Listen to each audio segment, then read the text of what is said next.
అప్పటి వరకు నువ్వు బుద్ధిగా ఉండాలి అని హెచ్చరిస్తాడు. దాసు మాటలకు జ్యోత్స్న షాక్ అవుతుంది. ఆ తర్వాత పూజారి పెళ్లికూతురు తల్లిదండ్రులు నూతన వస్త్రాలు ఇవ్వాలని చెబుతాడు. సుమిత్ర మోసం చేస్తుందని కాంచన కోపంతో అనుకుంటుంది. అప్పుడు దశరథ ముందుకు వచ్చి, పెళ్లికూతురు తరపున తల్లి లేదు, తండ్రిగా నేను ఉన్నాను అని చెబుతాడు. దశరథ బట్టలు ఇవ్వబోతుండగా సుమిత్ర వచ్చి కార్తీక్ దీపాలకు బట్టలు ఇస్తుంది. ఇది చూసి అందరూ సంతోషిస్తారు. మరోవైపు పారిజాతం స్వప్న మధ్య గొడవ మొదలవుతుంది. స్వప్న ఒక గదిలోకి వెళ్తూ పారిజాతాన్ని పక్కకు తప్పుకోమని అంటుంది. దాంతో పారిజాతం, ఎలాంటి మర్యాద లేకుండా నన్ను పక్కకు తప్పుకోమంటావా అని గొడవ చేస్తుంది. నా స్థాయి ఏంటో నువ్వు తెలుసుకుంటే మంచిది అని స్వప్నపై కోప్పడుతుంది.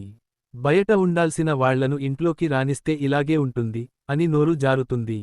దీంతో స్వప్నకు మద్దతుగా ఆమె తల్లి కావేరి, శ్రీధర్ మాట్లాడతారు. ముందు నీ స్థాయి ఏంటో, నువ్వు ఎలాంటి పరిస్థితుల నుంచి వచ్చావో తెలుసుకో అని పారిజాతంతో అంటారు. ఇది విన్న శివనారాయణ కావేరి, శ్రీధర్లపై మండిపడతాడు. మాట్లాడే ముందు నోరు జాగ్రత్త అని అరుస్తాడు. ఇది కార్తీక్ ఇల్లు, ఇక్కడ మాకు మాత్రమే మాట్లాడే అర్హత ఉంది అని శ్రీధర్ అంటాడు. పారిజాతం, మీవైపు తప్పులు ఉన్నా తగ్గడం లేదు అని అంటుంది. అప్పుడు దీప, అనసూయ, తప్పుల గురించి మేము కూడా మాట్లాడుతాం. పెళ్లిలో తాళి ఎవరో తీశారో మాకు తెలుసు అని అనసూయ అంటుంది. నువ్వే కదా అని పారిజాతం అనసూయను ప్రశ్నిస్తే, తాళి తీసింది ఎవరో కార్తీక్కు కూడా తెలుసు అని అనసూయ షాకిస్తుంది. ఇంతటితో ఈరోజు ఎపిసోడ్ పూర్తవుతుంది.